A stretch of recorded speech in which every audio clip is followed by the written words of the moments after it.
Hi, പുതിയൊരു വീഡിയോയിലേക്ക് സ്വാഗതം. നമ്മൾ നാട്ടിൻപുറത്തൊരു ചൊല്ലുണ്ട്, തീട്ടം ചവിട്ടിയാൽ തീട്ടം മണക്കും. അപ്പോൾ അത് തന്നെയാണ് സംഭവിക്കാനുള്ളൂ. വളരെ സന്തോഷമുണ്ട് ഇന്നത്തെ ബഡ്സ് കേസിൻ്റെ കാര്യങ്ങളൊക്കെ കാണുമ്പോൾ. വേറും ഒരു ഉളുപ്പുമില്ലാതെ തട്ടിപ്പൻ കമ്പനിക്ക് വേണ്ടിയിട്ട് ഇവർ പറയുന്ന പോലെ 16 ലക്ഷം ആൾക്കാരെ പൊട്ടന്മാരാക്കുന്ന പരിപാടിയാണ് ഇവരുടെ പ്രഗത്ഭ വക്കീലന്മാർ ചെയ്തുകൊണ്ടിരിക്കുന്നത്. അതൊക്കെ കോടതിയിൽ വീണുടഞ്ഞ് എന്ന് തന്നെ പറയാം. അപ്പോൾ ഇവർക്ക് എന്തിനാണ് മെറിറ്റിൽ വാദിക്കാൻ ധൈര്യമില്ലാതെ എന്തിനാണ് ഈ ടെക്നിക്കൽ പോയിൻറ്റും കഴിഞ്ഞു പോയ കാര്യങ്ങളുമൊക്കെ വാദിക്കുന്നത്? നിക്ഷേപകരുടെ താല്പര്യം സംരക്ഷിക്കാൻ വേണ്ടി അല്ലേ അധികാരികൾ ഇത്തരം നടപടികൾ എടുക്കുന്നത്?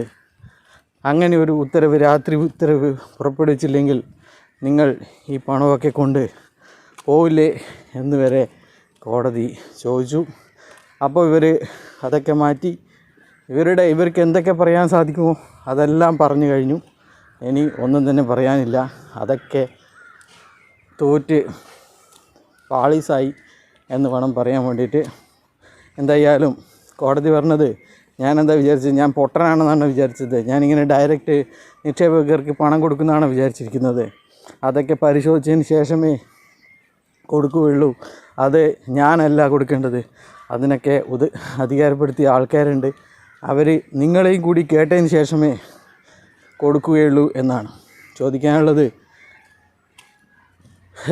എപ്പോഴും ഞങ്ങൾ നിക്ഷേപകർക്ക് പണം കൊടുക്കും, ആരുടെയും 5 പൈസ ഞങ്ങൾക്ക് വേണ്ട എന്നൊക്കെ പറഞ്ഞ് മുതലക്കണ്ണീർ ഒഴിക്കുന്ന ഒരാളുണ്ടല്ലോ. അപ്പോൾ അവർ നിക്ഷേപകർക്ക് പണം കൊടുക്കുന്നതിന് എന്തിനാണ് ഇങ്ങനെ തടസ്സം പറയുന്നത് എന്നാണ്. അപ്പോൾ ഉളുപ്പും മാനവും ഇല്ലാത്ത, നിയമത്തെ ഒരു ബഹുമാനിക്കാത്ത, അല്ലെങ്കിൽ ഈ തട്ടിപ്പ് കമ്പനിയുടെ അച്ചാരം വാങ്ങി പണിയെടുക്കുന്ന എല്ലാ ആൾക്കാർക്കും തിരിച്ചടി ഇന്ന് കോടതിയിൽ നിന്ന് കിട്ടിയിട്ടുണ്ട്. എന്തായാലും നിക്ഷേപകരെ സംബന്ധിച്ചിടത്തോളം യാതൊന്നും പേടിക്കാനില്ല. അവർക്കുള്ള ഉത്തരവ് ഉടൻ തന്നെ പുറത്തിറങ്ങും. അവരുടെ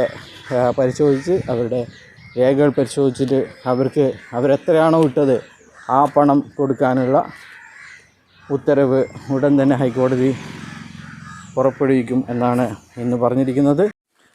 അതിനുശേഷം നമ്മുടെ സൂം വക്കീലിൻ്റെ പുറപ്പാടായിരുന്നു. സൂം വക്കീൽ ശ്വാസം വിടാതെ വെള്ളം കുടിക്കാതെ എന്തെല്ലോ കാര്യങ്ങൾ പറഞ്ഞു. നമ്മൾ 239 നമ്മൾക്ക് 10,000 അധികം ആൾക്കാർ കമ്പനി തിരിച്ചു വരാൻ വേണ്ടി കാത്തിരിക്കുകയാണ്. അവരൊക്കെ റെഡീം കൂപ്പൺ എടുക്കാൻ വേണ്ടിയിട്ട് മുട്ടി നിൽക്കുകയാണ്. റെഡീം കൂപ്പൺ വെച്ചിട്ട് സാധനങ്ങൾ വാങ്ങാൻ വേണ്ടിയിട്ട് മുട്ടി നിൽക്കുകയാണ് സാർ. അവരിപ്പോൾ പട്ടിണിയാണ് സാർ, അങ്ങനെയാണ് ഇങ്ങനെയാണ് സാർ. പിന്നെ ഇത് കേസ് കൊടുത്തിരിക്കുന്നത് കമ്പനിയിൽ പോലും റെഡീം കൂപ്പൺ പോലും എടുക്കാത്ത ആളാണ് സാർ. അത് അദ്ദേഹത്തിന് കമ്പനിയുണ്ട് സാർ, ആ കമ്പനിക്ക് എതിരെ ആവുന്നത് കൊണ്ടാണ് സാർ നമ്മുടെ ഈ കമ്പനി അങ്ങനെയാണ് ഇങ്ങനെയാണ് ചക്കയാണ് മാങ്ങയാണ് എന്നൊക്കെ പറഞ്ഞിട്ട് നാണം കെടാൻ വേണ്ടിയിട്ട് കുറേ കാര്യങ്ങൾ പറഞ്ഞു. ലാസ്റ്റ് അയാളോട് ചോദിച്ചു, നിങ്ങൾ ആർക്ക് വേണ്ടിയാണ് വാദിക്കുന്നത്?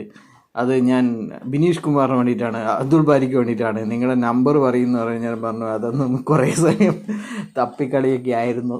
അപ്പോൾ ഇന്നത്തെ വാദത്തിനിടയ്ക്കുള്ള ഒരു കോമഡി ആയിരുന്നു നമ്മുടെ സൂം വക്കീലിൻ്റെ വാദങ്ങൾ. അപ്പോൾ സൂം വക്കീൽ പിന്നെ എനിക്ക് അധികമൊന്നും പറയാൻ കഴിയില്ല. നമ്മുടെ അസിസ്റ്റൻ്റ് ശ്രീഹരി വക്കീൽ അവിടെ കോടതിയിലുണ്ടെന്ന് പറഞ്ഞു. അപ്പോൾ അങ്ങനെയാണ് സൂം വക്കീലിൻ്റെ കാര്യങ്ങൾ. അപ്പോൾ എന്തിനാണ് ഇവരൊക്കെ വന്നിട്ട് അവർക്കൊക്കെ പൈസ കിട്ടുന്നുണ്ടാവുമായിരിക്കും. അത് നല്ല കാര്യം തന്നെ. ലീഡർമാർ, കോടികളുണ്ടാക്കിയ ലീഡർമാരുടെ കയ്യിൽ നിന്ന് ഇങ്ങനെ ചില ആൾക്കാരൊക്കെ പൈസ കിട്ടട്ടെ എന്ന് തന്നെയാണ് പറയാനുള്ളത്.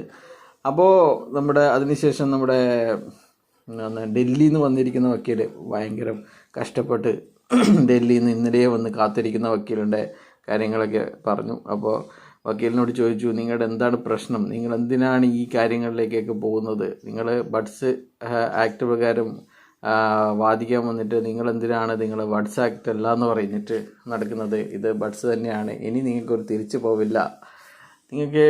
നിങ്ങളുടെ ബഡ്സ് ആക്ട് പ്രകാരമാണ് ഇവിടെ അപ്പീൽ കൊടുത്തിരിക്കുന്നത്. ഇതൊക്കെ നിങ്ങൾ മുന്നത്തെ കോടതിയിൽ അല്ലെങ്കിൽ വേറെ എവിടെയെങ്കിലും വാദിക്കണമായിരുന്നു. ഇനിയിപ്പം നിങ്ങളും കേട്ടതിന് ശേഷം മാത്രമേ ഞാനിതിലൊരു തീരുമാനം എടുക്കുകയുള്ളൂ എന്ന് പറഞ്ഞിട്ടുണ്ട്. അതുപോലെ തന്നെ ഈ പൊട്ടന്മാരൊക്കെ ഇവർ നമ്മൾ പണ്ടേ പറയുന്നതെന്ന് വെച്ച് കഴിഞ്ഞാൽ ഇത് സെഷൻസ് കോടതിയാണ് പണം വിതരണം ചെയ്യേണ്ടത്, സെഷൻസ് കോടതിയാണ് മറ്റു കാര്യങ്ങളൊക്കെ ചെയ്യേണ്ടത്, സെഷൻസ് കോടതി ചെയ്തത് ശരിയാണോ എന്ന് മാത്രമാണ് ഈ അപ്പീൽ കോടതിയായ ഹൈക്കോടതി നോക്കേണ്ടതെന്നാണ് നമ്മൾ ആദ്യം മുതലേ പറയാറ്. എന്നാൽ ചില ആൾക്കാരൊക്കെ പറയുന്നത് ബഡ്സ് കോടതി, നമ്മുടെ ഹൈക്കോടതിക്കും പവറുണ്ട്, ഞാൻ തന്നെ തീരുമാനിക്കും, ഞാൻ തന്നെയാണ് എല്ലാം, അങ്ങനെയാണ് ഇങ്ങനെയാണ്. അപ്പോൾ നമുക്ക് സെഷൻസ് കോടതിയിൽ പോവാണ്ട് തന്നെ കാര്യങ്ങളൊക്കെ ഇവിടെ തന്നെ നമുക്ക് ഇയാളെ പറ്റിച്ചു കഴിഞ്ഞ് കഴിഞ്ഞാൽ ശരിയാവാം, നമുക്ക് കാറിൻ്റെ ചാവി കിട്ടിയ പോലെ നമുക്ക് 212 കോടി നേടിയെടുക്കും നമ്മൾ, അങ്ങനെയാണ് ഇങ്ങനെയാണ്, നിക്ഷേപകർക്ക് പൈസ കിട്ടില്ല, നമ്മളതിനെ ചാലഞ്ച് ചെയ്യും, അങ്ങനെയാണ് ഇങ്ങനെയാക്കി ചക്കയാക്കും മാങ്ങയാക്കും തേങ്ങയാക്കും എന്നൊക്കെ പറഞ്ഞിട്ട് നടന്നിരുന്നവർ ഇപ്പം പറയാണ് അത് പരിശോധിച്ച് ശേഷമേ കൊടുക്കൂലൂ, അല്ലാണ്ട് ഡയറക്റ്റ് കൊടുക്കൂല എന്ന്. ഹൈക്കോടതിക്ക് ഡയറക്റ്റ് കൊടുക്കാൻ പറ്റൂല എന്ന് എല്ലാവർക്കും അറിയാം. അപ്പോൾ ഇവന്മാരാണ് അതൊക്കെ പറഞ്ഞു നടന്നിരുന്നത്. ഇവർക്ക് ഡയറക്റ്റ് പൈസ കിട്ടും, അല്ലെങ്കിൽ 212 കോടിയും ഇവർക്ക് കിട്ടുമെന്നൊക്കെ പറഞ്ഞാൽ ഇപ്പം പറയാണ് അത് പരിശോധിച്ച് മാത്രമേ കൊടുക്കാൻ പാടുള്ളൂ. അപ്പോൾ എന്തായാലും ക്ലെയിം കൊടുത്ത 239 ആളുടെ കാര്യം സേഫ് ആയിട്ടുണ്ട്. അപ്പോൾ 239 ആൾക്കാർക്ക് പൈസ കൊടുക്കുന്നതിൽ നിങ്ങൾക്ക് എന്താണ് തർക്കം എന്ന് ചോദിച്ചപ്പോൾ ഒരു പ്രശ്നവുമില്ല, അവർക്ക് കൊടുത്തോളൂ എന്നാണ് പറഞ്ഞിരിക്കുന്നത്. അപ്പോൾ 239 ആളുടെയും കേസ് പ്രത്യേകമാണ് കോമ്പിറ്റൻ്റ് അതോറിറ്റി പരിശോധിക്കുക. അപ്പോൾ അതിൻ്റെ ലിസ്റ്റ് പരിശോധിച്ച് അവരുടെ കാര്യങ്ങളും അവരുടെ ഡോക്യുമെൻസും എല്ലാം പരിശോധിച്ച ശേഷം ഇതിൻ്റെ അനുവാദം സെഷൻസ് കോടതിയോട് വാങ്ങിച്ച് പണം വിതരണം ചെയ്യുകയാണ് ഉണ്ടാവുക. അല്ലെങ്കിൽ അത് ഡയറക്റ്റ് തന്നെ സെഷൻസ് കോടതിക്ക് മുകളിലാണല്ലോ ഹൈക്കോടതി. അപ്പോൾ ഹൈക്കോടതി ഇങ്ങനെ ഉത്തരവിട്ട് കഴിഞ്ഞാൽ കോമ്പിറ്റൻ്റ് അതോറിറ്റിയോട് പരിശോധിച്ചിട്ട് കൊടുത്തോളാൻ പറഞ്ഞു കഴിഞ്ഞാൽ പിന്നെ ചിലപ്പോൾ കോമ്പിറ്റൻ്റ് അതോറിറ്റിക്ക് തന്നെ പണം വിതരണം. കോമ്പിറ്റൻ്റ് അതോറിറ്റി എന്ന് പറഞ്ഞു കഴിഞ്ഞാൽ നിങ്ങൾ ഏത് ജില്ലയിലാണോ ക്ലെയിം കൊടുക്കുന്നത് ആ ജില്ലയിലെ അസിസ്റ്റൻറ്റ് കളക്ടർക്ക് അതിൻ്റെ പണം വിതരണം ചെയ്യാനുള്ള അധികാരമാണ് ഇപ്പോൾ ഇടക്കാല ഉത്തരവിലൂടെ ലഭിക്കും. അപ്പോൾ പിന്നെ അവസാനം ഈ 239 ആൾക്കാർക്ക് എന്തെങ്കിലും കൊടുക്കുന്നതിൽ നിങ്ങൾക്ക് ബുദ്ധിമുട്ടുണ്ടായോ എന്ന് ചോദിച്ച സമയത്ത് കമ്പനി പറഞ്ഞത് അവർക്ക് കൊടുക്കുന്നതിൽ യാതൊരു ബുദ്ധിമുട്ടും ഇല്ല എന്നതാണ്. അപ്പോൾ അവർക്ക് ഇവിടെ തന്നെ പണം ലഭിക്കും. അപ്പോൾ കോടതി അവസാനം പറഞ്ഞിരിക്കുന്നത് ചില കാര്യങ്ങൾ കൂടി ശരിയാക്കാനുണ്ട്, അതിനുശേഷം നിങ്ങൾ കാത്തിരിക്കണം, അതിനുശേഷം നിങ്ങൾക്ക് ഞാൻ വേണ്ട കാര്യങ്ങൾ ചെയ്യും എന്ന് തന്നെയാണ്. അപ്പോൾ ക്ലെയിം കൊടുത്തവർക്ക് എല്ലാവർക്കും തന്നെ സന്തോഷിക്കാം, അവരുടെ പണം ഉടൻ തന്നെ ലഭിക്കാൻ പോവുകയാണ്.